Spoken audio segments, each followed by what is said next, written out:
Hare Krishna. There is a very nice conversation in the 11th Canto of Srimad Bhagavatam, and this conversation takes place between Nimi Maharaj and the Nine Yogendras.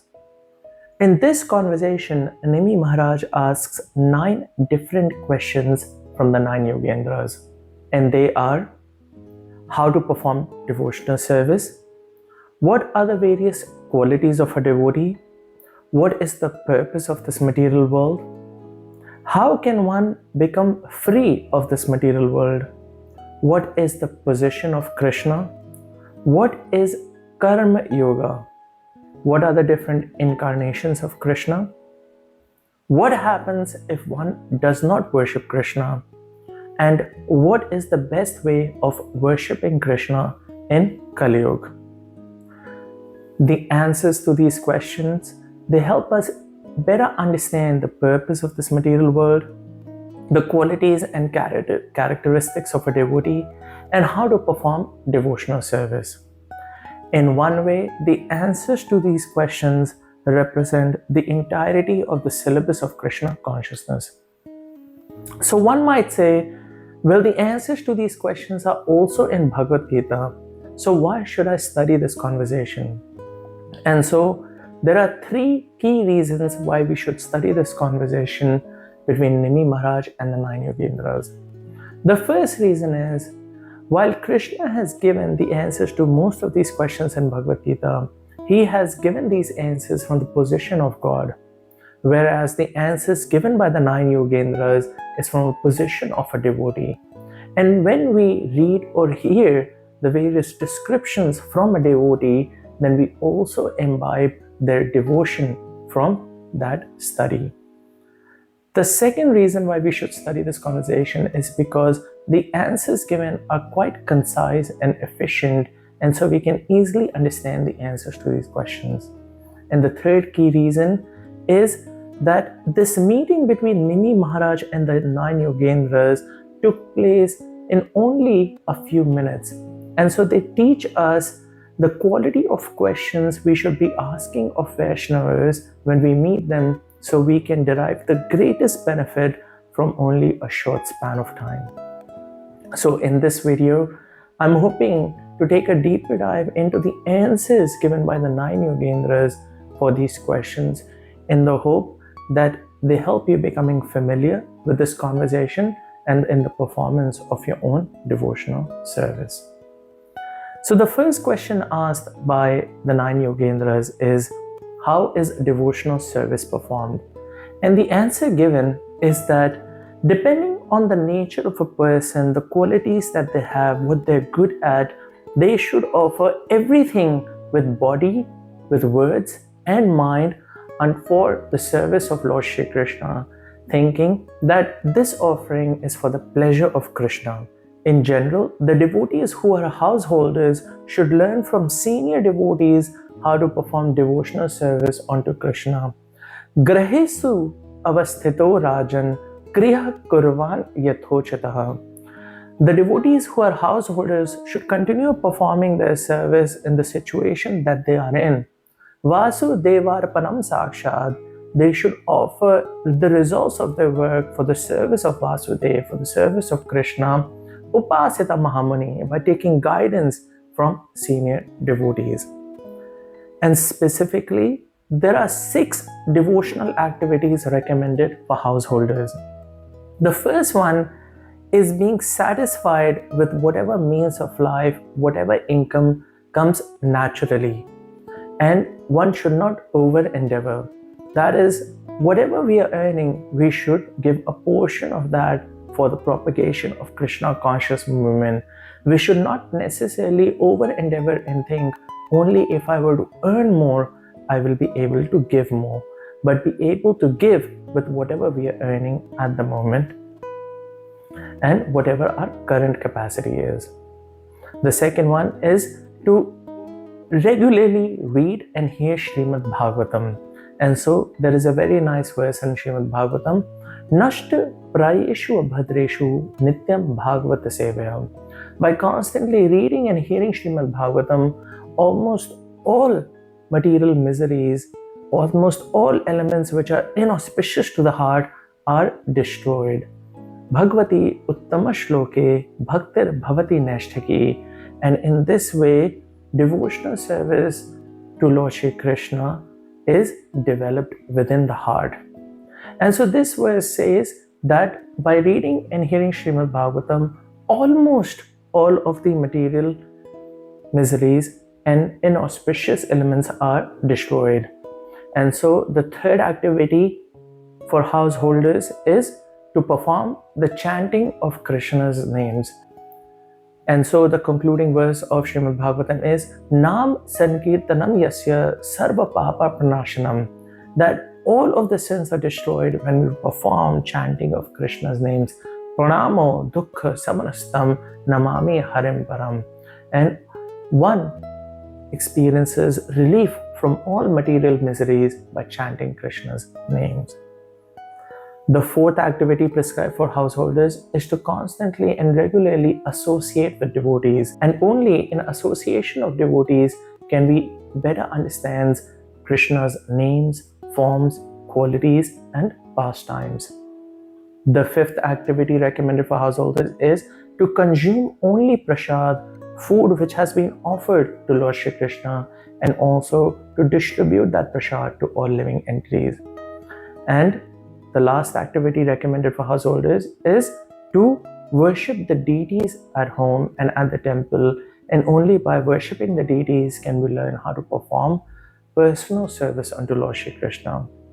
And so focusing on these 6 activities is recommended for householders, and by performing these devotional service, one can gain direct perception, direct experience of Krishna, and also simultaneously experience detachment from various material designations in our lives. The second question asked was, what are the various qualities, symptoms, and characteristics of a devotee? And so the Yogendras reply that there are 6 key characteristics of a devotee. The first one is that they are not affected by the various difficulties that they may experience in their life. And so they are always calm and they always remain at peace. And so a devotee has firm faith that even in the most difficult of all circumstances, Krishna will give them protection.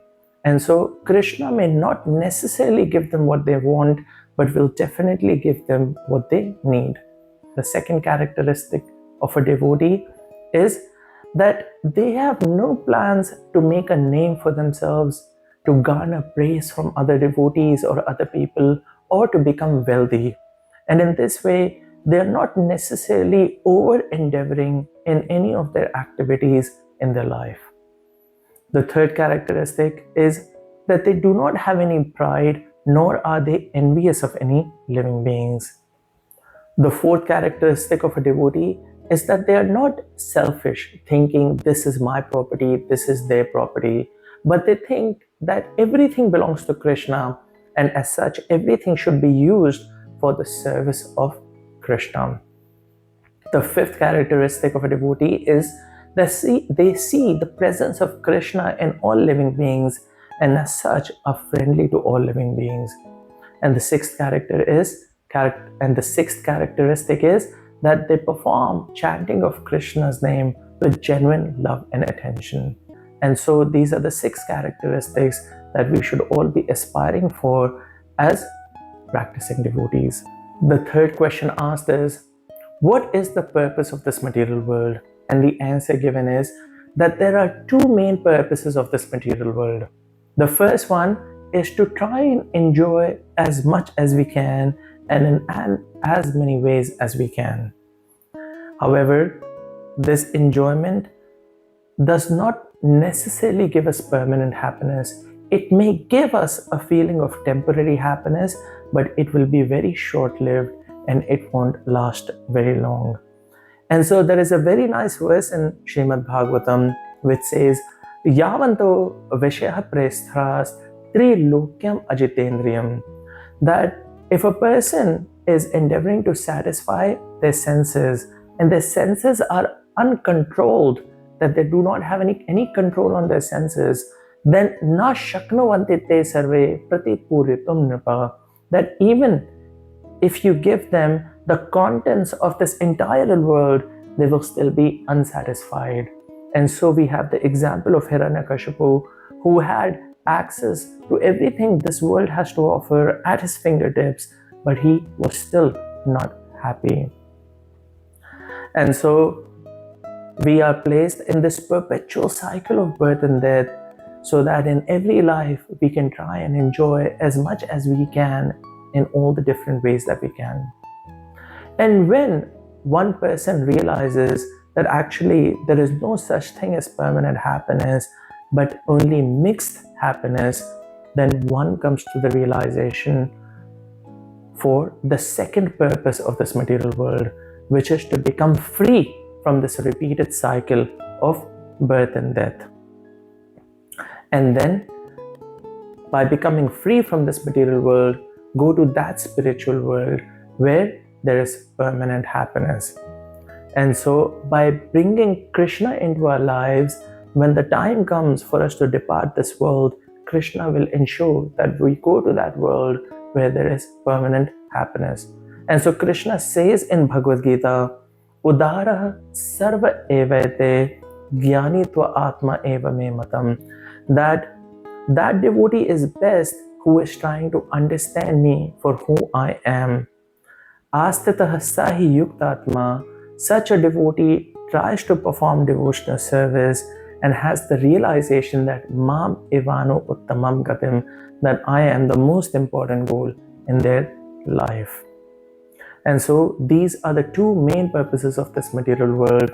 One is to enjoy as much as we can, or try to become free from this material world. And so the next question, the fourth question asked is, well, how can one very easily cross over this material world? And the answer given is by taking shelter of a spiritual master, by surrendering unto a spiritual master, and by inquiring from them submissively. We should learn how we can serve Krishna without any kind of duplicity, in a way which is favorable and in a way which satisfies Krishna. The scriptures say that the Guru is representative of Krishna, is very dear to Krishna, and if the Guru recommends his disciple to Krishna, then Krishna surely accepts them. Guru Krishna Rup. Guru is as good as Krishna. Shastrena Praman, that is the conclusion of the scriptures. Guru Rupa Krishna Kripa Karana Bhaktagan. Krishna gives mercy to his devotees in the form of a spiritual master. And so while a guru will humbly present themselves as a servant of Krishna, we should accept them to be as good as Krishna. And by sincerely following the instructions of spiritual master, we can very easily become free from this material world. The fifth question asked is, what is the position of Krishna? And the answer given is that Krishna has no equal. He is the cause of creation. He has no prior cause. He permeates all living entities, and he knows past, present, and future. And so Krishna is that one person who sits above all and is deserving of our surrender. And in the process of surrendering unto Krishna, we learn all the wonderful qualities about Krishna, and we learn how he always helps his devotees, is very dear to his devotees, and so that then allows us to progress and start performing loving devotional service unto Krishna. The sixth question asked is, what is the process of Karma Yoga? And the answer given is that initially, when a person is too attached to working and earning money and enjoying their senses, they should take a portion of that money out and offer that in the service of Krishna. And in this way, by offering that money in service of Krishna, they will start experiencing detachment from that existing attachment that they may have for earning money and enjoying.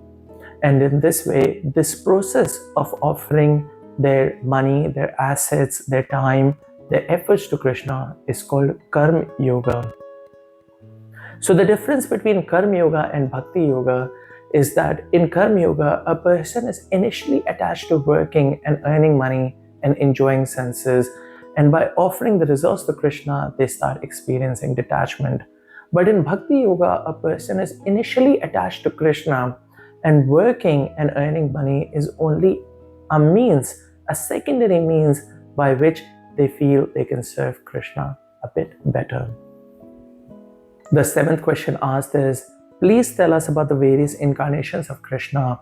And the Yogendras reply that there are unlimited incarnations of Krishna, so it will be impossible for me to share the information and pastimes of all of them. So given that we are talking about the performance of devotional service, let me tell you about one incarnation which teaches us how to address the various obstacles that we may face when performing devotional service. And so they describe the pastime of Nara Narayan Rishi, who when performing austerities got the attention of Indra, and Indra, becoming envious, asked the demigod of lust, Cupid, to hinder the performance of austerities by Nara Narayan Rishi. And how Nara Narayan Rishi responds is a key learning for us. He remained unaffected. He did not show any pride that how dare does Indra or Cupid hinder the performance of my service. Instead, he invited Indra and Cupid and the various associates into his ashram and offered them some prasad. And by maintaining soft-heartedness, by demonstrating that he could understand their motivations, he influenced them to also develop a soft heart. And so in this way, we learn from Nara Narayan Rishi how to remain calm when we are experiencing obstacles in the performance of our devotional service. The next question asked is the eighth question, what happens to those who never worship Krishna? And the answer given is that those who never worship Krishna are too attracted to material enjoyment. They're also a slave to various kinds of inauspicious desires. For example, wanting to enjoy sexual relationships outside of marriage, finding faults and being envious of other living entities, and constantly imagining different types of happiness, yet being unable to achieve any one of them.